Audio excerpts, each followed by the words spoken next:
आप सभी को जय मसीह की। प्रभु आप सभी को बहुत आशीष दे। ये बहुत इंपॉर्टेंट टॉपिक है उन बहनों के लिए जिनकी शादियां हो गई हैं, उन बहनों के लिए जिनके रिश्ते टूटे हुए थे, उन बहनों के लिए जिनके पति परमेश्वर के विश्वास में नहीं आए हैं, जिनके बच्चे विश्वास में नहीं आए हैं। देखो, बहुत बड़ा कारण है। मैं कुछ शॉर्ट में प्रभु का आत्मा आज बताना चाहता है कि इन चीज़ों को अगर हमने अपनी ज़िंदगी में से हटा लिया तो टाइम नहीं लगेगा हमारी ज़िंदगी को बदलने में, हालातों को बदलने में, परिस्थिति को बदलने में। समय नहीं लगेगा हमारे परिवार वालों को, आपके पतियों को विश्वास में आने में। समय नहीं लगेगा हमारे बच्चों को विश्वास में आने में। समय नहीं लगेगा हमारी पत्नियों को विश्वास में आने में। ये सच्चाई है। ध्यान से सुनना। एक पति पत्नी के विश्वास से अभी क्यों नहीं बचाया जा रहा है? हालांकि वचन कह रहा है कि पत्नी के विश्वास से पति बचाया जाएगा। हे नारी, तू नहीं जानती कि तू अपने कुल का उद्धार करा लेगी। हे नारी, तू नहीं जानती कि स्त्री के विश्वास से पुरुष बचाया जाएगा। स्त्री के विश्वास से पुरुष बचाया जाएगा। पुरुष चाहे उसका पति हो खुद, चाहे वो उसका बेटा हो, मतलब पुरुष बचाया जाएगा। लेकिन फिर भी आज ऐसी परिस्थितियां क्यों दिखाई देती हैं जिसमें कि स्त्रियां बहुत घुटने टिका रही हैं, बहुत प्रार्थनाएं भी कर रही हैं, लेकिन उनके पति और उनके बच्चे बदल नहीं रहे हैं। बहुत बड़े कारण सामने आए हैं। इन बातों को ध्यान से सुनना। अगर आपको लगता है कि आपकी जिंदगी में ऐसा है तो प्लीज आपसे विनती है, जल्द से जल्द इन चीजों को अपनी जिंदगी में से हटाने की, खत्म करने की कोशिश करें। अगर कुछ समझ में नहीं आ रहा है तो पवित्र आत्मा की मदद मांगे। सुसाइड करना कोई इसका हल नहीं है, गलत कदम उठाना कोई इसका हल नहीं है। ध्यान रखना, अगर गलत कदम उठा रहे थे, अगर सुसाइड करने की सोच रहे थे, अगर सबको छोड़ छाड़ के भागने की कोशिश कर रहे थे, तो हम शैतान के काम को और अच्छे तरीके से मौका दे रहे थे। शैतान को और अच्छे तरीके से मौका दे रहे थे। हमें फाड़ खा, हमसे थोड़ी चीजें नहीं सही जा रही है। हालांकि लगता है कि आपकी जिंदगी में बहुत है, हर किसी की जिंदगी में हर किसी को अपना दुख बहुत ज्यादा लगता है। हाँ, ये सच्चाई है। लेकिन यीशु ने जितना दुख सहा, सही होने के बाद भी वो सबसे ज्यादा दुख है, लेकिन फिर भी यीशु मसीह ने इतना सब कुछ नियंत्रण में कैसे रखा। आज हमें वो सारी बातें जानना जरूरी है कि आज हमें इस समय क्या करना चाहिए। एक पत्नी को अपने घर का उद्धार कराने के लिए, अपने पति, अपने बच्चों को विश्वास में लाने के लिए क्या करना चाहिए। सबसे पहली बात, हमें इस चीज को जानना है कि हम प्रार्थना करते हैं या नहीं करते। अगर नहीं करते तो प्रार्थना करनी है। दूसरा, अगर प्रार्थना कर रहे हैं तो शक नहीं करना है, ठीक है। तीसरा, अगर हम प्रार्थना करते हैं तो उसके साथ साथ हमें उपवास करना भी जरूरी, चाहे 1 घंटे का, चाहे आधे घंटे का, चाहे 15 घंटे का, ये आपकी मर्जी है। चाहे आप 15 मिनट का, 15-20 मिनट का, 1 घंटे का, 2 घंटे, 6 घंटे, 8 घंटे, 12 घंटे, कोई इसमें टाइम लिमिट नहीं होती। उपवास आप जिस भी तरीके से रख सकते हो, ठीक है। उपवास की गहराई अगर आपको जाननी है तो इसी चैनल की प्लेलिस्ट में जाकर आप चेक कर सकते हो कि उपवास की हकीकत है क्या, कैसे रखा जाता है, क्या करना चाहिए, क्या नहीं करना चाहिए उपवास के समय पे, किन बातों का ध्यान रखा जाता है, उपवास के रखने के तरीके क्या हैं, उपवास के समय में हमें आराधना प्रार्थना कैसे करनी चाहिए, और उपवास में सर पे तेल कैसे लगाना चाहिए। बहुत सारी बातें आपको इसी चैनल की प्लेलिस्ट में जाकर पता चल सकती है, ठीक है। तो सबसे पहली बात, जैसे कि अब आपको बताया कि हमें एक प्रार्थना वाली लेडी होना चाहिए, प्रार्थना करने वाली। दूसरा, अगर हम प्रार्थना करते तो उपवास भी करना चाहिए हमें, अगर हम उपवास भी करते हैं। तीसरा, जो हम प्रार्थना कर रहे हैं उस पर हमें विश्वास होना चाहिए, विश्वास करना चाहिए, हमें गलत शब्द नहीं बोलने चाहिए। कैसे? क्योंकि आज ये सारी बातें नजर आती हैं। एक अभी मैंने थोड़ी देर पहले प्रार्थना कर दी, प्रार्थना करने के बाद फिर से अपने पति के बारे में मैंने गलत अंगीकार कर दिया। वो तो ठेके पे गया होगा, वो तो पीता ही रहता है, वो तो लड़ता ही रहता है, वो तो गाली गलौज करता ही रहता है, वो तो बच्चों को मारता ही रहता है, वो तो सुनता ही नहीं है, वो तो पैसा बर्बाद करता रहता है। अभी थोड़ी देर पहले हम करके प्रार्थना करके हटे, उसके बाद से ही फिर हमने दोबारा से अंगीकार करना शुरू कर दिया, गलत शब्द बोलना शुरू कर दिया अपने पति के बारे में। ये चीज भी हमारी प्रार्थना और आराधना को बेकार करती है, कोई फायदा नहीं है। हम सामर्थ और अभिषेक से भरते तो हैं, अपनी बाल्टी को भरते तो हैं, लेकिन उसके नीचे पाप का छेद लगा देते हैं, गलत शब्दों का छेद लगा देते हैं, जिसके कारण वो सारा अभिषेक, सारी सामर्थ जो हमें अच्छे कामों के लिए इस्तेमाल करनी चाहिए, जिसके द्वारा हम चमत्कार देखें, उसको हम गलत शब्द बोलकर बर्बाद कर देते हैं। जैसे एक पानी की भरी हुई बाल्टी के अंदर नीचे हल्का सा छेद कर दिया जाए ना, जैसे नाव के अंदर छेद कर दिया जाए, पूरी नाव को डुबाने के लिए एक छेद काफी होता है। उसी प्रकार से सारे सामर्थ को खराब करने के लिए, अभिषेक को खराब करने के लिए, उपवास के द्वारा जो आपने प्रार्थना के द्वारा शक्ति पाई है, ताकत पाई है, जिसके द्वारा तुरंत काम हो, उस अभिषेक को खराब करने के लिए सिर्फ एक छेद, एक गलत शब्द काफी है। तो मेरे भाई और बहनों, सबसे पहले शब्द पे भी ध्यान रखना है हमें। अगर हम प्रार्थना भी कर रहे हैं, उपवास भी कर रहे हैं, आराधना भी कर रहे हैं, तो जो प्रार्थना हम कर रहे हैं कि जो भी हमें बदलाव चाहिए, कि मेरा पति नहीं पिए, मेरा पति ड्रिंक ना करे, दोष ना लगाए, बुराई ना करे, गाली ना बके, लड़ाई दंगा ना करे, मारपीट ना करे, मेरा पति व्यभिचार ना करे, गलत रिलेशन ना बनाए, तो इन चीजों के लिए हमें किसी से ना बोलकर वरन प्रभु से बोलना है। और जब हम बोल रहे हैं, जब भली बातों के लिए प्रार्थना कर रहे हैं, तो उसके विपरीत में हमें गलत अंगीकार, गलत शब्द नहीं बोलने हैं, ठीक है। इन चीजों का ध्यान रखना है। ये 3 से 4 चीज हो गई। अब इसके साथ साथ और भी बहुत इंपॉर्टेंट चीज है जिसके द्वारा एक पत्नी अपने घर को बिगाड़ लेती है, बर्बाद कर लेती है, नरक बना लेती है। कारण क्या है? देखो, एक बहुत बड़ा कारण यह है कि पत्नी जब अपने पति को किसी प्रकार की ऐसी चीज़ों में देखती है जो उसको नहीं करनी चाहिए, एक पत्नी जब अपने पति को विश्वास में लाना चाहती है लेकिन उसका पति विश्वास में क्यों नहीं आ रहा है, सबसे बड़े कारण क्या है विश्वास में ना आने के? सबसे पहला कारण एक ये है कि पत्नी अपने पति के बारे में चुगलियां करती है। पहला, चुगलियां कहाँ करती है? गली मोहल्ले में चुगलियां करती है। पति की चुगली अपने मायके करती है, अपने पति की चुगली, हालांकि पत्नी का सर पति है और पति का सर मसीह। लिखा है, हे पत्नियों अपने अपने पति की अधीनता में रहो। अपने अपने पति की अधीनता में रहने के लिए कहा है प्रभु ने, लेकिन हम पति के सर पे चढ़कर नाचते हैं। क्या करते हैं? कोई हाथ उठा देता है, कोई गालियां बकता है, कोई दुनिया भर की चुगलियां करता है, कोई बुरी बुरे श्राप देता है, कोई दुनिया भर की ऐसी बुराइयां बोलता है अपने पति को कि तू जा मर जा, ऐसे जा वैसे जा, तू तो खत्म ही हो जा, तूने तो बर्बाद कर दिया, तूने ऐसा कर दिया, तूने जिंदगी खराब कर दी, नरक कर दी, ये कर दिया वो कर दिया, तेरे साथ ऐसा हो जाए वैसा हो जाए। कोई फायदा नहीं है आराधना प्रार्थना कर रहे हैं, कोई फायदा नहीं है यीशु पर विश्वास करने का। आज हम प्रभु पर विश्वास करने के बाद हमारी जिंदगी में चमत्कार को नहीं देखते ना, तो हम तुरंत खुदावंत पर उंगली उठाते हैं कि प्रभु मैंने तो विश्वास भी करा, प्रार्थना भी करी, आराधना भी करी, लेकिन काम क्यों नहीं हुआ? पति क्यों नहीं बदल रहा? अरे इसलिए नहीं बदल रहा पति क्योंकि तेरे शब्द गलत है। तू चुगलियां कर रही है, तू बुराइयां खोज रही है अपने पति के अंदर। कभी तूने जो पति के अंदर तेरे अच्छाई है, क्या तूने उसका धन्यवाद किया? तेरा पति बीमार नहीं है, हॉस्पिटल में नहीं, क्या तूने उसका धन्यवाद किया? तेरे पास पति है, तूने इसका धन्यवाद किया? तू विधवा नहीं है क्या? तू जो तेरे पास है क्या तू उसमें धन्यवादी है? धन्यवादी है।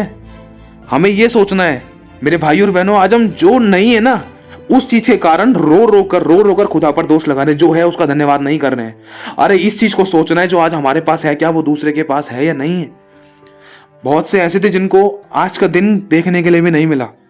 हमने ऐसी ऐसी गवाहियां सुनी है कि आपकी आंखों से आंसू आ जाएंगे। इसलिए प्लीज चुगली करना हमें बंद करना है, सबसे मेन चीज़ है। आज हमें पता ही नहीं चलता है, झट से पति की चुगली मायके हो जाती है, ससुराल में जाती है, अगल बगल हो जाती है, और यारों दोस्तों के बीच में, अपनी फ्रेंडों के बीच में अपने पति के बारे में ऐसी बुराइयां कर बैठते हैं, मजाक कर बैठते हैं। मजाक बना रखा है कई बार तो हमने अपने पति को, खुली भीड़ में, खुले लोगों के अंदर, चाहे पति कितना भी अच्छा कर रहा है कितना ही बुरा कर रहा है, बस मजाक बना रखा है। समझने की कोशिश करना, अगर हम अपने पति की बुराइयां कर रहे हैं ना तो हम अपने आप को नंगा कर रहे हैं। हम क्या सोच रहे हैं? चार ताली मारने से, चार दांत फाड़ने से, चार लोगों के बीच में हंसी मजाक करने से क्या हमारी इज्जत बढ़ेगी? ऐसा करने से शैतान सर पे नाचेगा। ऐसा करने से परिस्थितियां और बिगड़ सकती हैं 100%। ऐसा करने से, क्योंकि इसमें अच्छे अंगीकार नहीं है, ऐसा करने से अपनी देह का अनादर करना है। ऐसा करने से अपने आप को नंगा करना है, दूसरों का मुंह खुलना है। ऐसा करने से दूसरे आपकी जिंदगी में जानकर खुदा के नाम की बेइज्जती कर सकते हैं। कैसे कि तू तो यीशु मसीह के नाम पर विश्वास करती है और तू अभी बोल रही कि तेरा पति ऐसा है वैसा बदल नहीं रहा। अब खुद यीशु मसीह के नाम पर विश्वास करने के बाद अपने पति की बुराई दूसरे लोगों के सामने कर रहे हैं, तो क्या खुदा का नाम खराब नहीं हो रहा था इससे? लोग क्या कहेंगे? तू तो विश्वास करती, तेरा पति क्यों नहीं बदल रहा? पहले तू अपने पति को तो बदल दे, फिर तू हमें बदलियो। आज हमारे शब्द कैसे हैं, हमारी हरकतें कैसे, हमारा व्यवहार कैसा है, हमें पता नहीं चलता है कि हमें किससे क्या शेयर करना चाहिए, क्या नहीं शेयर करना चाहिए। सबसे मेन चीज, कभी अपने पति की चुगली मत करो, चाहे वो कितना भी अच्छा कर रहा है, कितना भी बुरा कर रहा है। जब तक प्रभु का आत्मा ना बोले उसकी बड़ाई करने के लिए, तब तक मत करो। बुराई की तो भूल जाओ, कभी बुराई को तो हमें किसी की शेयर करना ही नहीं चाहिए, क्योंकि लिखा है जो दूसरों की अंदर बुराई खोजता है वरन उसी पर बुराई आ पड़ती है। अब वो बुराई किस प्रकार से आती है वो तो प्रभु ही जानता है, वरन वो मनुष्य खुद जानता है। जो दूसरों के अंदर बुराई खोजता है उसी के ऊपर बुराई आ पड़ती है। जो दूसरों के लिए खड्डा खोदता है, दूसरों की बेइज्जती करता है, वो खुद इसी में गिर जाता है, खुद उसी की बेइज्जती हो पड़ती है। ये सच्चाई है। और एक और चीज है, ध्यान से समझने की जरूरत है हमें। लेकिन जो दूसरों के ऊपर उंगली उठाता है, तीन उंगली हमारी तरफ है। हाँ, कहने का मतलब जो दूसरों पर दोष लगाता है उसी पर दोष लगाया जाएगा, दूसरों के ऊपर दोष मत लगाओ। लिखा है जो प्रेम करता है, जो परमेश्वर से प्रेम करता है, वो दूसरों के अपराधों का नहीं वरन प्रेम का खोजी ठहरता है। जो प्रेम करता है, जिसके अंदर परमेश्वर का प्रेम है, वो क्षमा करना जानता है, वो अपराधों को ढांपना जानता है, वो गलतियों को माफ करना जानता है। ये नहीं कि मेरे पति ने तो ऐसा कर, तुम तो ऐसे करके आए थे, तुम तो वैसे करके थे, तुम तो वैसे करके आए थे। रोजाना गड़े हुए मुर्दों को उखाड़ा जा रहा है, तो हम प्रेम नहीं करते, हमने विश्वास किया ही नहीं है। हमने सिर्फ नाम बदला है। कहने का मतलब कि हाँ, पहले दूसरे नामों से हम दूसरे नामों पर विश्वास करते थे, आज सिर्फ यीशु नाम ले रहे हैं। फर्क कुछ नहीं करा, हमारी जिंदगी में कोई बदलाव नहीं है। बस हमने पहले कोई और नाम से पुकारते थे भगवान को कहकर, आज हम यीशु को नाम को कहकर पुकार रहे हैं। लेकिन हमारी जिंदगी में खुद में बदलाव नहीं आया, क्योंकि हमने कर्म किया ही नहीं। क्योंकि लिखा है कर्म बिना विश्वास मरा हुआ है। विश्वास तो आज हमारा मरा हुआ है, क्योंकि विश्वास के अनुसार हमने कर्म किया ही नहीं। और कर्म क्या है? प्रभु कह रहा है कि अपने कामों से भी तुम प्रकट करो कि तुम मेरे चेले हो, तुम मेरे बेटा बेटी हो, तुम मुझ पर विश्वास करते हो। आज हमारे काम ऐसे है ही नहीं कि हम उस पर विश्वास करते हैं। आज हम खुदा के नाम के साथ साथ अपने घर वालों के नाम को भी बदनाम करते हैं, और हम बोलते हैं कि हम खुदा के बच्चे हैं। मैं चर्च जाती हूँ, मैं चर्च जाता हूँ। चुगली, बिल्कुल नहीं करनी है। दूसरा, जब एक पत्नी अपने घर को सही करने के लिए अगल बगल आस पड़ोस से सलाह लेती है ना, तब वो अपने घर को बर्बाद कर लेती है।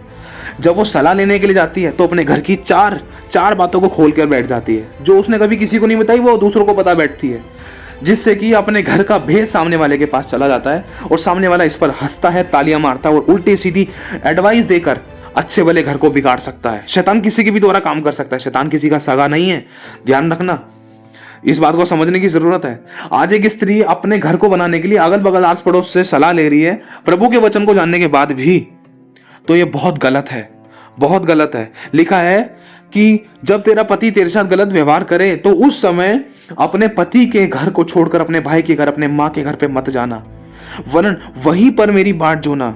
मतलब जिस घर में आपको रखा है, जिस अपने पति के घर में जब आप रह रहे हो, उस घर को छोड़कर कभी मत जाना। चाहे कितनी भी लड़ाई दंगा हो, चाहे कितनी भी कैसी बातें हो, छोड़कर कभी मत जाना। चाहे दुख चुप रहकर सहने वाली बात है, सहना।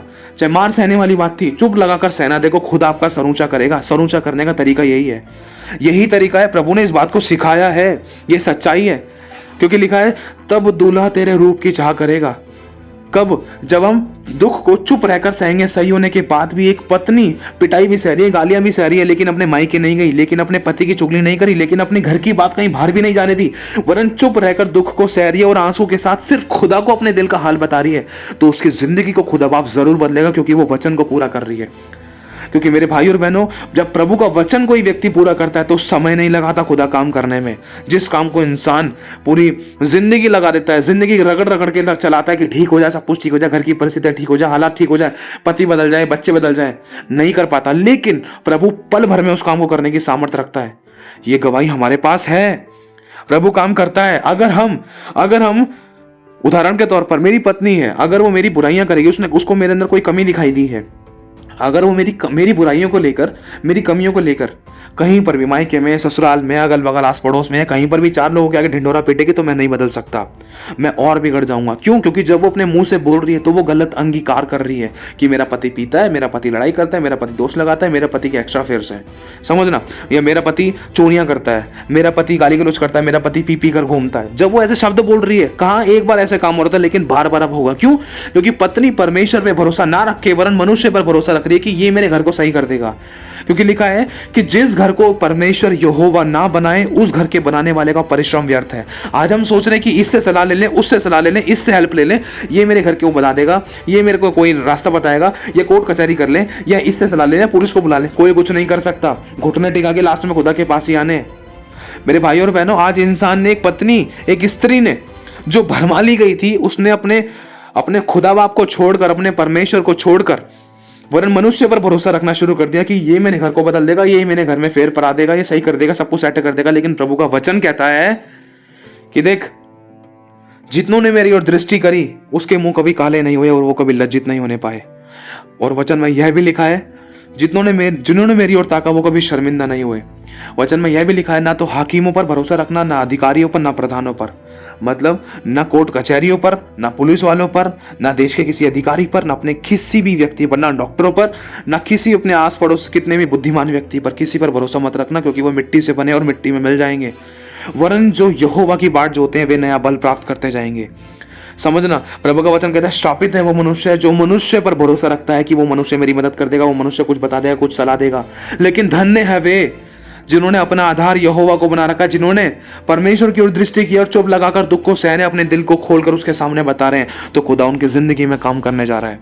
ये तरीके हैं मेरे भाई और बहनों। अगर मेरी वाइफ को, अगर मेरे अंदर कुछ कमी दिखाई दे भी रही थी, तो वो अगर संसार में ना बताकर, अगल बगल आस पड़ोस में, या मेरे माता पिता को, या अपने माता पिता को, या अपने गली मोहल्ले फैमिली मेंबर को, किसी को ना बताकर, वरन उन बातों के लिए चुप लगाकर दुख को सह रही है और मेरी उन सारी कमियों को लेकर, मेरी बुराइयों को लेकर प्रभु के आगे प्रार्थना कर रही है और उपवास रख रही है और अच्छे शब्द भी बोल रही है, तो मेरे भाई और बहनों, मुझे बदलने में समय नहीं लगेगा, क्योंकि मेरी पत्नी के विश्वास से मैं बचाया जाऊंगा।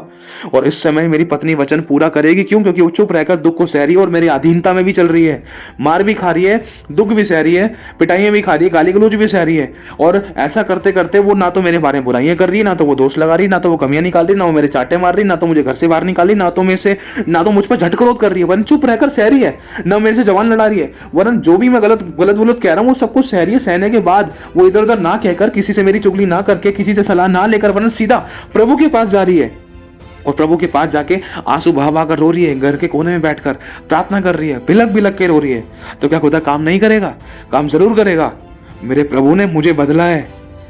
मेरे प्रभु ने बहुत से पतियों के घुटने टिकाए हैं। मेरे प्रभु ने बहुत से घराने के उद्धार कराए हैं। लेकिन बात सारी ये है कि हम अपने हिस्से का काम नहीं कर पाते हैं, अपने हिस्से की ताली नहीं बजा पाते हैं। फिर बाद में हम कहते हैं प्रभु तेरे पास आने के बाद तो हमारी प्रार्थना भी नहीं सुनी गई, चमत्कार भी नहीं हुआ, हमने तो अपने लोगों को विरोधी बना लिया, इसको छोड़ दिया, उसको छोड़ दिया, ये कर लिया, वो कर लिया। लेकिन प्रभु हमने तो तुझ पर विश्वास करने के कारण हमने तो सोचा कि सब कुछ सही हो जाएगा, लेकिन हमें तो कुछ मिला ही नहीं। अरे मिलेगा कैसे? अपने हिस्से का काम ही नहीं किया। जब हमने अपने हिस्से का काम ही नहीं किया है, आज हम खुदा पर दोष क्यों लगा रहे हैं? क्या हमने अपनी तरफ देखा, अपनी तरफ झांक कर देखा? हमने अपने हिस्से का काम क्या किया?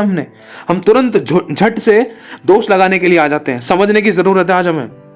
इसके साथ साथ चुगली करना बंद करना है। दूसरा, किसी मनुष्य की ओर नहीं ताकना है। तीसरा, कभी किसी से सलाह नहीं लेनी है अपने घर परिवार को लेकर। अगर सलाह लेने की जरूरत है तो वचन वाले व्यक्तियों से सलाह लो, जो वचनों से भरे हुए हैं, जो प्रभु के अभिषिक्त हैं, जो प्रभु के वचन के अनुसार चलते हैं। मैं कह रहा हूं हर एक अभिषिक्त पर भी भरोसा मत रखना, शैतान किसी के भी द्वारा काम कर सकता था। हमने गवाहियां सुनी है, इसलिए आपको बताया जा रहा है हर एक प्रभु के दास पर भी भरोसा मत रखना, क्योंकि कौन कितना विश्वास में है, कौन कितना वचन में है, कौन कितना वचन में नहीं, किसके द्वारा क्या बताया जाए क्या नहीं बताया जाए, झट से किसी पर भरोसा भी मत रखना। यह समय ऐसा चल रहा है, इसीलिए बताया जा रहा है क्योंकि बहुत से लोगों ने इन चीजों को लेकर ठोकर भी खाई थी, सीखा भी, मतलब बहुत से लोगों की जिंदगी में बहुत से कुछ डिफरेंट बदलाव भी आए थे। इसीलिए आपको बताया जा रहा है झट से किसी प्रभु के दास पर भी भरोसा मत रखना। अगर आपको सलाह चाहिए तो इस बात के लिए प्रभु से उपवास रखना, प्रार्थना करना, प्रभु से मांगना कि प्रभु मैं किससे पूछूं, वरना प्रभु से वचन को लेकर प्रार्थना करना, प्रभु मुझे वचन के द्वारा बोल और बातचीत कर, तेरा वचन क्या कहता है, वचन की गहराई में मुझे लेकर चल, मुझे दर्शन दे, स्वप्न दे। खुदा बाप जरूर काम करेगा, समय नहीं लगेगा प्रभु को उत्तर देने में, बस हमारे मांगने में कमी है, हमें मांगने ही नहीं आता है। ठीक है। अब इसके साथ साथ कई बार ऐसा होता है, एक और कारण है जिसके कारण घर बिगड़ता है एक पत्नी का।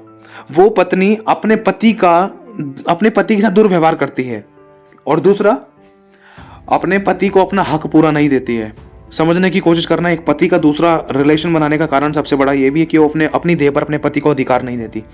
तीसरा, जब भी कोई उसके घर में लड़ाई दंगा होता है, कोई भी ऐसी वैसी बात होती है, तो उस पत्नी से सहा नहीं जाता, इसलिए वो झट क्रोध कर बैठती है, झट कोई ना कोई डिसीजन ले लेती है, झट ऐसी बुराइयां कर देती है, झट कमियां निकाल देती है, झटपट लड़ाई दंगा, आंख के बदले आंख, चांटे के बदले चांटा, गाली के बदले गाली।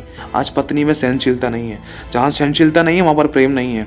जो सहन करना जानता है उसके वो प्रेम करना जानता है, जो प्रेम करना जानता है वो खराब से खराब परिस्थितियों को हीरा बना सकता है। जो प्रेम करना जानता है वो झुकना जानता है, और झुकता वही है जिसमें जान होती है, अकड़ मुर्दे की पहचान होती है। झुकता हुआ पेड़ पर ही फल आते हैं, और जिस पेड़ पर फल आते हैं उसी पर पत्थर मारे जाते हैं। ध्यान रखना, अगर हमारे अंदर सहनशीलता है तो परमेश्वर का प्रेम नजर आएगा। अगर परमेश्वर का प्रेम है तो आपको देखकर आपका पति बदल जाएगा। ये आपके हाथों में है।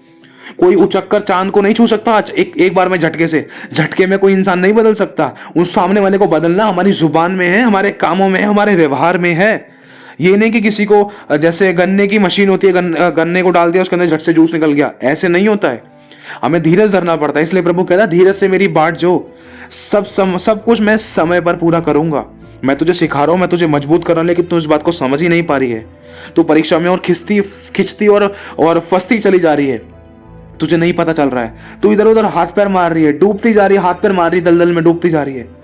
कभी यहां पर भरोसा, कभी वहां पर भरोसा, कभी अपना दिमाग चला रही है, कभी ये कर लो वो कर लो, तभी डूबती जा रही है। मेरी संगति में आना कितना तूने शुरू किया, मेरे पर विश्वास करना तूने कितना शुरू किया। अगर विश्वास करती तो क्या मेरे अनुसार चलती है? क्या तूने सही अंगीकार करना शुरू किया कि तेरा पति बदलने जा रहा है? क्या तेरा पति बदलेगा? एक तरफ तू अंगीकार अच्छे करती, दूसरी तरफ तेरे काम दूसरे हो जाते हैं। और तीसरा, क्या तूने चुगली करना बंद किया? चौथा, क्या तूने लोगों की तरफ ताकना बंद किया? जिन लोगों से तू सलाह ले रही है, जिन लोगों को तो अपना वेलफेयर समझती है, तुझे नहीं पता कि कौन तेरी जड़ें काट सकता है, तुझे नहीं पता है। ध्यान रखने की कोशिश कर, इस बात को समझने की कोशिश कर। आज प्रभु कहना चाहता है कि हमारे वेलफेयर कौन है? जो प्रभु के वचन को सुनते, मानते और उन पर चलते हैं, वही हमारे माता पिता हैं, वही हमारे सब कुछ हैं। जो वचन के अकॉर्डिंग है ना, वही हमें सही सलाह दे सकते हैं। जो वचन के डर से भरे हुए हैं, जो गंभीर हैं, जो डरते हैं दूसरों को गलत सलाह देने में भी, गलत कहने में, गलत सोचने में, जो तुरंत मिनट पर सॉरी बोलते हैं, जिनके अंदर प्रभु का डर है, जिनके अंदर पवित्र आत्मा वास करता है ना, उनसे वो भी जो वो बता रहे उसको भी वचन के द्वारा हमें करेक्ट और जांच करने की जरूरत है। फिर उसके बाद हमें उस सलाह को ग्रहण करना है। तब हम समझ पाएंगे कि हाँ प्रभु, क्या बात तेरी ओर से थी, क्या मैंने एक्सेप्ट किया और किसके द्वारा मेरे घर में परिवर्तन आया। अच्छा, तो मेरे भाई और बहन, ये बहुत बड़े बड़े कारण हैं और इसके साथ साथ और भी कई कारण हैं। जैसे पत्नी जब सहन करना जानती है, चुप लगाना जानती है, नम्र और दीन बनना जानती है, तो उसके पति को बदलना उसके व्यवहार में है। आज हम आराधनाएं प्रार्थनाएं कर रहे हैं, चर्च भी जा रहे हैं, दान दसवें से ऑफरिंग टाइट सब कुछ दे रहे हैं, each and everything we are doing, सब कुछ हम कर रहे हैं, लेकिन हमारा व्यवहार हमारे घर के अंदर ही बिल्कुल बिगड़ा हुआ है। हम बाहर बहुत अच्छे हालेलुया प्रेज द लॉर्ड करते हैं, चर्च में बहुत अच्छे से हालेलुया प्रेज द लॉर्ड करते हैं, तो नम्र और दीन बन के दिखाते हैं, लेकिन जब घर की बात आती है, अपने पति के ऊपर ऐसे झड़क के पड़ते हैं, दोष लगाने में कमी नहीं छोड़ते, झट क्रोध करने में। हमारे ऐसा लगता है कि शब्द तो हमारी जुबान पर तुरंत रहते हैं, बस एक बार मेरा पति बोल तो दे, झट से मैं इसको सुनाने के लिए तैयार हूं, उसको मुंह झाड़ने के लिए तैयार हूं, गाली बकने के लिए तैयार हूं, उसको सुनाने के लिए तैयार हूं। एक बार आए तो सही उसकी गर्दन पकड़ के पैसे मांगूंगी, एक बार आए तो सही उसको धक्का मार के लात मार के निकालूंगी यहाँ से कि काम करके आ, ये कर वो कर। एक बार आए तो सही उसको नानी याद दिला दूंगी। किसको नंगा कर रहे हैं हम? पत्नी का सर पति है। असल में पत्नी अपने लिए ही गलत काम कर रही है, अपने लिए ही गड्ढा खोद रही है, उसको पता नहीं है कि वो क्या कर रही है, और पत्नी के इस कामों के द्वारा गलत असर बच्चों पर पड़ रहा है। पत्नी को करना क्या चाहिए? 5 सारी ये है, वो बताया जाएगा, अभी बताया जा रहा है, इसमें बहुत सारी बातें आपको बता दी गई कि क्या करना चाहिए पत्नी को। और इसी के साथ साथ एक पत्नी का पति क्यों नहीं बदलता है? गलत शब्द होते हैं, गलत अंगीकार होते हैं, काम होएगा ही नहीं, बदलेगा नहीं, बदल सकता नहीं, बदल पाएगा नहीं, बदलेगा नहीं, बदलना चाहता नहीं। कोई पूछ रहा है कहां पर होगा तेरा पति, कहां पर है, पापा कहां है? ठेके पे होगा, गुटखा खा रहा होगा, पार्कों में घूम रहा होगा, ये कर रहा होगा, ऐश मौज कर रहा होगा, किसी के साथ सो रहा होगा, ये कर रहा होगा, वो कर रहा होगा। हमारे गलत अंगीकार। हालांकि बंदा ठेके पे भी ना हो, क्या पता घर पे आ रहा हो, क्या पता छत पे घूम रहा हो, क्या पता कपड़े सुखा रहा हो, क्या पता वॉशरूम में हो, चाहे भले ही मैं कहना हूं चाहे सच में गलत काम कर रहा था। अगर एक विश्वासी व्यक्ति, एक विश्वासी औरत अगर वो अपने मुंह से गलत शब्द बोल रही है ना, तो मतलब वो भविष्यवाणी कर रही है कल के लिए। एक ये बहुत बड़ा कारण है कि उसका पति नहीं बदलता है। हालांकि वो 8-8 6-6 घंटे प्रार्थना कर रही है, अभिषेक और सामर्थ पा रही है, लेकिन उस अभिषेक और सामर्थ को क्या करने में लगा रही है? गलत अंगीकार करने में लगा रही है, जिससे उसकी घर की परिस्थितियां और बिगड़ती जा रही हैं। क्यों? क्योंकि भविष्यवाणी कर रही है वो कल के बारे में, और वो भी वचन को जानने के बाद में। वचन को पता है, वचन पता है उसको कि जैसा मैं बोलूंगी वैसा हो जाएगा। उसको पता है कि प्रभु के वचन में क्या लिखा है, लेकिन फिर भी वो अधीनता में ना रहकर अपने पति के बारे में ऐसे गलत अंगीकार कर रही है कि पीकर पड़ा होगा, यहाँ होगा, वहां होगा, ये कर रहा होगा, वो कर रहा होगा। हालांकि हमें पता है कि विश्वास किसे कहते हैं? जो नजर नहीं आता है, और उस जगह पर हमें एक अच्छी चीज चाहिए, उसे हम विश्वास कहते हैं। उसका अंगीकार करें तो हम, जैसे लाजर मरा हुआ था, यीशु मसीह ने ये नहीं कहा कि वो मर गया, यीशु मसीह ने कहा कि वो सो रहा है। यीशु मसीह ने अच्छे अंगीकार किए, और सच में सोने वाले जागते हैं, मरने वाले नहीं जागते हैं। ध्यान रखना, सोने वाले जागते हैं, इसलिए यीशु ने कहा वो सो रहा है। अंगीकार का फर्क है। यीशु मसीह ने अंधे को देखकर अंधा नहीं कहा, यीशु मसीह ने अंधे को देखकर ही कहा कि तू देखना चाहता है। समझना इस बात को, अंगीकार का फर्क है। यीशु मसीह ने याईर की बेटी को देखा जब वो मर गई थी, यीशु मसीह ने कहा मरी नहीं, याईर तू डर मत, डांडस बांध, वो सो रही है। क्यों? क्योंकि सोने वाले जागते हैं, मुझे उसको जगाने जाना है। कहाँ है तेरा घर? ले चल। बेटी उठो, तलिता कोमी, बेटी उठो, इसे कुछ खाने को दो। तुरंत उठ गई, हाथ पकड़ के यीशु ने उसको झटके से उठा दिया। सोचो कैसे? अंगीकार से। समझना, विधवा का बेटा जा रहा था, मरा हुआ, मर गया था, उसको लेकर जा रहे थे काट पर। हुआ क्या? यीशु मसीह ने अर्थी को रोक दिया। लोग कह रहे अरे इसको हो क्या गया, अर्थी को क्यों रोक दिया? अर्थी कभी रोकनी नहीं चाहिए, ये होता है वो होता है। लेकिन यीशु मसीह जिंदगी, जीवन है, पुनरुत्थान है। वो जीवन जब उस मृत्यु के आगे आया तो मृत्यु भी वहां पर ना ठहर सकी। लिखा है ना, हे मृत्यु तेरा डंक कहां रहा, हे मृत्यु तेरा डंक कहां रहा। मृत्यु को यीशु ने निगल लिया, जीवन ने मृत्यु को निगल लिया। मृत्यु कुछ नहीं कर पाई। यीशु मसीह ने मृत्यु को, मतलब उस मौत को, उसके काट जिस काट पे उस लड़के को लेकर जा रहे थे, उस काट को हाथ से रोक कर उसको नीचे रखवाया और कहा बेटे उठो। और लिखा है जैसे ही उसको मरे हुए से जिंदा किया, यीशु मसीह ने तुरंत उसको उसकी मां को दे दिया। क्यों? क्योंकि अंगीकार सही थे। ये नहीं कह रहे तो मर गया तो हो नहीं रहा, ये तो मर गया। पहले से ही यीशु मसीह ने गलत अंगीकार नहीं किए। जब एक 38 वर्ष का रोगी था, 38 वर्ष का वो क्यों था? क्योंकि मनुष्य की ओर ताकता था। 38 वर्ष का क्यों था? क्योंकि उसने खुदा को डायरेक्टली कहां पुकारा। समझने की कोशिश करना। चलो अगर पुकारा भी हो तो क्या उसने मनुष्य की ओर नहीं ताका कि कोई आए मुझे पानी के अंदर डाल दे? समझने की कोशिश करना, क्या परमेश्वर की सामर्थ्य में इतनी कमी है कि वो मतलब बिना पानी के भी चंगा कर दे? नहीं, कमी नहीं है। वो चलते फिरते, खड़े उठते बैठते, घर के कोने में, चाहे कलीसिया के कितने भी कोने में खड़े हो, चाहे सबसे आगे खड़े हो, चंगा ही इंसान पाता है जब इंसान विश्वास अच्छा करे। हालांकि ऐसी गवाहियां भी, ऐसी बातें भी हम जानते हैं, अगर इंसान सामने, मैं कह रहा हूँ चर्च पुलपिट के बिल्कुल सामने भी खड़ा है ना, समझने की कोशिश करना, अगर इंसान विश्वास नहीं कर रहा है तो वहां चंगा नहीं हो सकता। लेकिन जब इंसान घर पे बैठकर भी अगर विश्वास कर रहे हैं ना, तब भी चंगा हो सकता है। हमारे काम में, हमारे व्यवहार में, हमारे विश्वास में कमी है, उसके अनुसार हमें करना है। यीशु मसीह ने उस 38 वर्ष के रोगी को देखा, क्या कहा? कि तू लंगड़ा है, कि तू कोढ़ी है? नहीं, कुछ भी नहीं कहा यीशु मसीह ने। यीशु ने कहा उसके पास जाकर, क्या तू चंगा होना चाहता है? उसने कहा, हाँ प्रभु, मैं चंगा तो होना चाहता हूँ। मैं तो चाहता हूँ इस पानी के अंदर जब स्वर्गदूत हिलाए, जब स्वर्गदूत आते हैं तो कोई मुझे उठाकर इसमें डाल दे। लेकिन मुझसे पहले ही कोई उसके अंदर चला जाता है, मुझसे पहले ही चंगाई का कोई और पा लेता है। प्रभु ने कहा, अच्छा अब तू मेरी ओर ताक, उठ खड़ा हो, अपनी खाट उठा और चल फिर। आज हम लंगड़े हो गए थे, आज हम उठ नहीं पा रहे हैं। आज हमें उठने की जरूरत है, अपनी खाट उठाने की जरूरत है, आज हमें चलने फिरने की जरूरत है। विश्वास कर्म बिना मरा हुआ, आज हमें कर्म करने की जरूरत है। प्रभु कह रहा है अपने घुटनों को मजबूत करो, मतलब प्रार्थना का जीवन और मजबूत हो, और बड़े हम प्रार्थना में। अपने हाथों को दृढ़ करना है, आज हमें अपने पैरों को दृढ़ करना है, ताकि हम डगमगाए ना प्रार्थना और विश्वास में और परमेश्वर की महिमा के लिए। आज हमें मजबूत, स्ट्रॉन्ग और विश्वास में अटूट होना जरूरी है। चाहे मैं कह रहा हूं आज प्रार्थना का उत्तर नहीं मिला, लेकिन मिलेगा। आप अपनी प्रार्थना को भूल सकते हो, लेकिन यहोवा नहीं भूल सकता है। उसको सब याद रहता है मेरे भाई और बहनों, उसको याद है वो अब्राहम का, इसहाक का, याकूब का परमेश्वर है। जो अब जीवित है वो जीवितों का परमेश्वर है। ध्यान रखना। इसीलिए आज हमारे शब्दों में कमी होने के कारण आज हमारे पति नहीं बदल रहे, हमारे बच्चे नहीं बदल रहे हैं। आज बच्चों को क्या कहते फिरते हैं, तो शैतानी करता है, ये तो बदमाश हो गया है, ये तो पढ़ता ही नहीं है, ये तो आराधना करता नहीं, ये तो प्रार्थना ही नहीं करता। और नहीं करता तो नहीं करेगा। क्यों नहीं करेगा दीदी, क्यों नहीं करेगा भैया? क्योंकि तुम ऐसे ही बोल रहे हो। अच्छा, मुझे ये शब्द भी नहीं बोलना चाहिए? नहीं बोलना चाहिए। कौन सा शब्द नहीं बोलना चाहिए जो तुम बोल रहे हो? कौन सा शब्द भैया, मुझे एक बार बताओ तो। अरे यही शब्द जो तुम बोल रहे हो कि मेरा बच्चा पढ़ता नहीं है, आराधना नहीं करता, प्रार्थना नहीं करता, चर्च नहीं जाता है। नहीं नहीं नहीं नहीं बोल रहे तो कल कहां से जाएगा? जब आप पहले से ही आज कल के लिए भविष्यवाणी कर देते कि वो नहीं जाता, तो कल भी नहीं जाएगा फिर वो। अगर आप बोलोगे, प्रार्थना करोगे कि मेरा बेटा जरूर जाएगा, प्रार्थना में हूं, मैं विश्वास करती हूं मेरा प्रभु मेरे बेटे को जरूर लेकर आएगा। एक बार प्रार्थना कर ली, 10 बार गलत अंगीकार कर लिए, कौन सा पलड़ा भारी है? समझना, कौन सा पलड़ा भारी है? दोनों हाथों में आपके 5-5 उंगलियां हैं। उल्टे हाथ को देखना, उल्टे हाथ में एक उंगली, मैं कह रहा हूं एक अंगूठे को देखो, इतनी आपने प्रार्थना करी है, और सीधे हाथ की अपनी 5 उंगली को देखो, इतने हम लोग गलत अंगीकार कर देते हैं। तो भारी कौन सा हुआ? सीधे हाथ वाला गलत अंगीकार। अब सोचो एक अंगूठा क्या कर लेगा? एक अकेली कुछ शब्द, बच्चे कुछ शब्द भी कहां से कुछ कर पाएंगे जो हमने प्रार्थनाएं की हैं। इससे बढ़कर हमने जब 5 उंगलियों के बराबर, 5 उंगलियां इतनी सारी, मतलब इतने सारे हमने गलत अंगीकार कर दिए, तो सबसे ज्यादा क्या गुजरने के चांसेस थे? क्या शब्द होने के चांसेस थे? क्या भविष्यवाणी होने के चांसेस थे?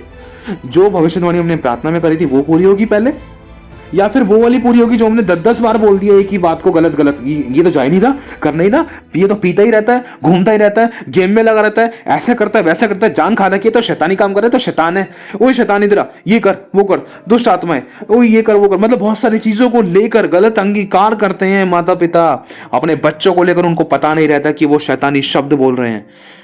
फिर बाद में बोलते हैं कि मेरा बच्चा बदल नहीं रहा है। अब बदलेगा कैसे? हमने शब्द बोल बोल कर उसको ऐसा कठोर कर दिया है कि वो सुनता ही नहीं है। नहीं सुनेगा भाई, आज चाहे भले ही एक दूध पीने की सुनता हो, कल तक वो भी नहीं सुनेगा। क्यों? क्योंकि हमारे शब्द ही ऐसे हो रहे हैं, नहीं सुनता। सच में नहीं सुनेगा, हमारे लिए नहीं सुनेगा, भले ही दुनिया वालों के लिए पूरी तरीके से सुन ले, हमारा एक काम नहीं करेगा।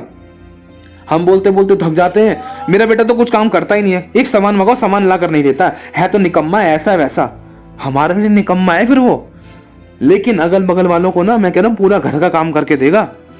अगल बगल वाला, मैं कह रहा हूँ गली का कोई भी बोल देगा ना, एक शैम्पू खरीद के ला, अंडे की दुकान से अंडे लिया, सब्जी लिया या चिकन लिया, कुछ भी खरीद के लिया, उसके लिए वो झट से ला कर देगा, लेकिन हमारे लिए ला कर नहीं देगा। क्यों? क्योंकि हमारे शब्द गलत है। यही शब्द हम अपने पति के लिए बोलते हैं, ऐसा है वैसा है। जिस प्रकार के शब्द हम अपने लोगों के लिए बोलते हैं ना, उसी प्रकार से लोग हमारे साथ व्यवहार करते हैं। अभी हमारी जुबान में कि सामने वाले को हमें कैसा व्यवहार करवाना है। अगर हम खुद बदलेंगे तो ही हमारे सामने वाले लोग बदल पाएंगे। हम सामने वाले को बदलते रह गए ना, तो ना तो हम खुद बदल पाएंगे, ना तो सामने वाला दल बदल पाएगा, वरन परिस्थिति को और खराब कर सकते हैं। ये सच्चाई है। बहुत से लोगों ने अपनी परिस्थिति को खराब कर लिया अपने गलत शब्दों के द्वारा, और सोचते हैं कि हम आराधना कर रहे हैं, प्रार्थना कर रहे हैं, चर्च जा रहे हैं, सब कुछ बदलेगा। हाँ बदलेगा, अपने हिस्से का काम भी तो करना जरूरी है। नहीं तो वही वाली बात है, महंगी से महंगी गाड़ी है, महंगे से महंगा पेट्रोल है, सब कुछ बेस्ट है, वर्ल्ड बेस्ट कार है, लेकिन वो गड्ढे में अटकी पड़ी है। सब कुछ अच्छा है उसके अंदर, आराधना भी कर रहे हैं, प्रार्थना भी कर रहे हैं, उपवास भी कर रहे हैं, मतलब तेल भी है उसके अंदर, और उसके अंदर ड्राइवर भी है, बढ़िया से बढ़िया इंजन भी है, सब कुछ अच्छा है उस गाड़ी के अंदर, लेकिन वो आगे नहीं बढ़ रही है, लेकिन टायर एक ही जगह घूमा जा रहा है, एक ही जगह घूमा जा रहा है। उसी प्रकार से एक मसीह का जीवन तो नहीं हो गया था।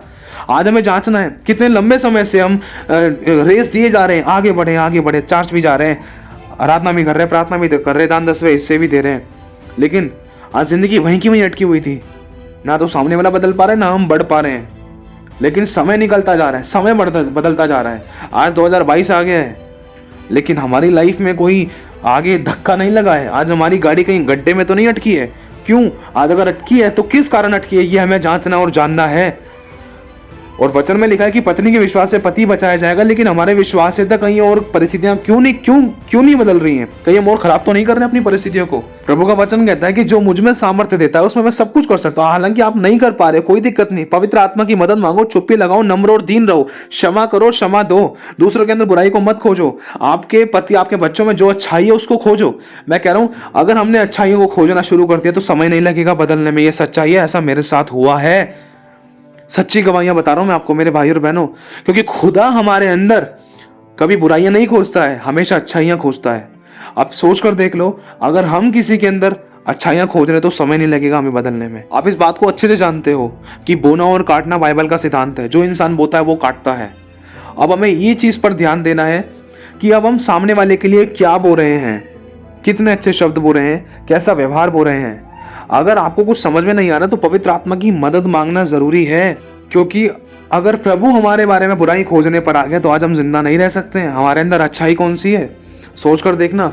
लिखा है जैसा तू मन में सोचे वैसा तू है। आप सोचो हम कितना बुरा सोचते हैं, कितना गलत सोचते हैं, कितना व्यभिचार की बातें सोचते हैं, कितना किसके नफरत की बातें सोचते हैं, कितना किसको बर्बाद करने की, कितना गलत करने की, कितना घमंड करने की, कितना दूसरों को नीचा दिखाने की, कितना गलत व्यवहार करने की, कितना किसी पर दोष लगाने की बातें सिर्फ अपने मन में सोचते हैं, चाहे भले अंगीकार नहीं करते हैं। कितना कोसते अपने मन में पति को, बच्चे को, लोगों को, पड़ोस को, आस को, अपने सास को, ससुर को, अपने घर वालों को, बाहर वालों को, भाई बहनों को, रिलेशन वालों को, अपने परिवार के हर एक लोगों को, और यहाँ तक कि परमेश्वर के दास दासी तक को हमने कई बार नहीं छोड़ा है। हमारे मन में कैसे विचार नहीं आए, लेकिन फिर भी प्रभु हमारे अंदर अच्छाई को खोज रहा है, तो हम दूसरों के अंदर अच्छाई को क्यों ना खोजें। यही एक तरीका है सामने वाले को बदलने का। सामने वाला ऐसे नहीं बदल जाएगा, हमारी उंगली के अनुसार नहीं चलेगा वो। कई बार हम सोचते हैं कि ये भी बहुत बड़ी गलती जिसके कारण एक स्त्री अपने घर को बिगाड़ लेती है, क्या कि हम सोचते कि हमारा पति हमारे अनुसार चले, लेकिन हम ये नहीं सोचते कि मैं प्रभु के अनुसार चलूं। अगर हम प्रभु के अनुसार चलेंगे ना तो पत्नी को और पति को बदलने में समय नहीं लगेगा, पति को बदलने में समय नहीं लगेगा, वो घुटने टिकाकर खुदा के पास आएगा। ध्यान रखना, ये वचन कहता है, ये सच्चाई है। हमें दूसरों को अपने अनुसार नहीं चलाना है, चाहे वो कितना भी गलत लाइन में जा रहा था। अगर आप सही लाइन में जा रहे हो ना तो आपको देखा देगा आपका पति बदलेगा, उसके घुटने टेकेंगे, उसका कठोर हृदय नम्र करेगा खुदा, उसके मन में बात डालेगा, उसके मन में आपके प्रति प्यार डालेगा, उसको आपके प्रति नम्र करेगा, और वो आपके प्रति बेचैन होकर आपके परमेश्वर यीशु की उपासना करेगा। आपके बच्चे परमेश्वर की उपासना करेंगे। अगर हम सोचते रहे कि भाई वो मेरे अनुसार चले, ये ऐसा करे वैसा करे तो ही सब कुछ ठीक रहेगा, तो ना तो सामने वाले को ठीक कर सकते हैं, ना खुद ठीक कर सकते हैं, वरना ऐसा कर करके अपनी परिस्थिति को और बिगाड़ सकते हैं। शैतान को मौका देने वाली बात है। जब तक हम खुद नहीं बदलेंगे, हमारा व्यवहार, हमारा विश्वास और हमारा चाल चलन, हमारे शब्द नहीं बदलेंगे ना, जब तक हम सही रीति से नहीं चलेंगे, तब तक सामने वाला नहीं बदल सकता। सामने वाले को बदलना आपके और मेरे विश्वास, काम और व्यवहार, हमारे चाल चलन में है। ध्यान रखना, अगर हम प्रभु पर वचन विश्वास करते हैं, अगर कर्म करते हैं और उसके अनुसार चलते हैं, अगर विश्वास करते हैं तो उसके अनुसार चले भी, अगर प्रेम करते हैं तो उसके अनुसार करे भी, मेरे भाई और बहनों, तो समय नहीं लगेगा बदलने में। यदि किसी को बुरा लगा तो मैं दिल से क्षमा चाहता हूँ, लेकिन ये बहुत सारी बातें, इसमें कुछ अनुभव हल्का से कुछ अनुभव मेरे भी थे। मेरे अंदर की भी बुराइयों को ख़त्म किया परमेश्वर ने, कि जब मेरी पत्नी ने आंसू बहाए, गुप्त में रहकर प्रार्थना की, इसने मेरे आप सब जानते हो, जब इंसान दूसरे के अंदर बुराई खोजता है तो उसी पर बुराई आ पड़ती है। लेकिन मैं प्रभु का धन्यवाद करता हूँ, प्रभु ने मुझे बहुत भली पत्नी दी है। जब मेरे व्यवहार गलत थे, जब मैं प्रभु में पूरी तरीके से नहीं आया था, लेकिन मैं प्रभु को जान चुका था। मैं बहुत क्रोध करता था, बहुत नुकसान करे मैंने, बहुत गलत व्यवहार थे मेरे, बहुत गलत वार्तालाप थे, बहुत गलत शब्द थे मेरे, लेकिन मेरे प्रभु ने मुझे बदला। ऐसे नहीं बदल गया, अपने आप ही नहीं बदला, इसके पीछे कारण था। मेरी पत्नी, मैं सच बताता हूँ, मैं आज भी कहता हूँ, मेरी पत्नी कई बार मुझसे भी ज़्यादा और दीनता नम्रता दिखाती है। मेरी पत्नी चुप रहकर सहती भी है, नम्र और दीनता दिखाती है, और इस कारण इसको परमेश्वर बहुत ऐसे आशीषित भी करता है। ये सच्चाई है। मेरी पत्नी बहुत नम्र और दीन है। मैं खुदा का धन्यवाद देता हूँ, ये प्रभु की ही दया है, प्रभु का ही अनुग्रह है कि उसने चुप लगाकर दुख को सहा जब मैं प्रभु के वचन में अच्छे से नहीं चल पाता था। मैं ये नहीं कह रहा कि आज मैं परफेक्ट हूँ, आज भी मुझसे गलतियां हुई, मैं परफेक्ट नहीं हूँ, लेकिन प्रभु हमें परफेक्ट कर रहा है। माफी मांगकर, गलती मानकर छोड़ देना है। और पति पत्नी के बीच में एक और बहुत इंपॉर्टेंट चीज बताइए, प्रभु की आत्मा ने अचानक आत्मा में आया, इसको सीखना, इसको अपने लिए लेना। कभी भी पति और पत्नी के बीच में झगड़ा हो भी रहा था, ये सच्चाई है, इसको हमने अपनी जिंदगी में अपनाया है, और ये अपनाओगे तो कभी कोई आपको अलग नहीं कर पाएगा। ये सच्चाई है, इसको अपने लिए ले लेना। जब एक पति और पत्नी के बीच में झगड़ा हो रहा था या लड़ाई दंगा होता है, किसी को भी ऐसा महसूस हो रहा है, अगर पति कुछ बोल रहा है तो पत्नी बहस ना करे, चुप लगाए। अगर पत्नी कुछ बोल रही है तो पति बहस ना करे, चुप लगाए। मैं कह रहा हूं, अगर आप वचन को जानते हो, अगर आप कुछ बोल रहे हो, अगर आपका पति चुप नहीं लगा रहा है तो आप ही चुप लगा लो, क्योंकि आप वचन को जानते हो। सामने वाले के पास वचन नहीं है, खामा का गलत रिएक्शन कुछ हो गया, गुस्सा आ गया, क्रोध के चक्कर में कहीं पाप ना हो जाए, क्रोध के चक्कर में कहीं हत्या ना हो जाए, क्रोध के चक्कर में कहीं कोई गलत ऐसा चुनाव ना हो जाए, और हम वचन को जानते हैं। अगर हमारी गवाही खराब हो रही थी तो उसके कारण शैतान को मौका मिल सकता है, खुदा का नाम निंदित हो सकता था। इसीलिए हम वचन को जानते हैं, हमें चुप लगाना जरूरी है। अगर हम चाहते हैं कि हमारा घर खुदा बनाए तो उसके अनुसार, खुदा के वचन के अनुसार हमें चलना भी पड़ेगा, क्योंकि लिखा है, जिस घर को यहोवा ना बनाए उस घर के बनाने वाले का परिश्रम व्यर्थ है। इस चीज़ को हमने अपनी ज़िंदगी में महसूस किया है। जब कई बार ऐसा होता था मेरी पत्नी के बीच में, जैसे मैं कई बार गुस्सा करता था मेरी पत्नी पर, लड़ता था, तो मेरी पत्नी चुप लगाती थी, बिल्कुल चुप रहती थी, भले ही अकेले में आंसू बहाती थी, रोती थी, खुदा के आगे रोती थी। कई बार मैंने उसको प्रार्थना करते करते भी डांटा, क्यों रो रही है? मैं पुरानी बात बता रहा हूँ आपको, मैं बहुत पुरानी, क्यों रो रही है? मेरा व्यवहार बहुत गलत थे, लेकिन मेरे प्रभु ने मेरी पत्नी को बदला। कैसे बदला? ये मुझसे चांटे के बदले चांटा, गाली के बदले गाली, दोष के बदले दोष, सफाई के बदले सफाई नहीं देती, वरन वो प्रभु के आगे अपने दिल का दुखड़ा खोल कर रख देती है। और प्रभु मुझसे बात करता है, प्रभु मुझे बदलता है, प्रभु मुझे नम्र और दीन करता है, और कुछ टाइम बाद फिर मेरे को सॉरी बोलना पड़ता है। क्यों? क्योंकि मुझे बेचैन कर देता है परमेश्वर। तो मुझसे प्यार करता है ना, तो उसको सॉरी बोल, देख वो तेरी देह है, उससे प्यार कर, उसको माफ कर, और उससे सॉरी बोल, उसको गले से लगा।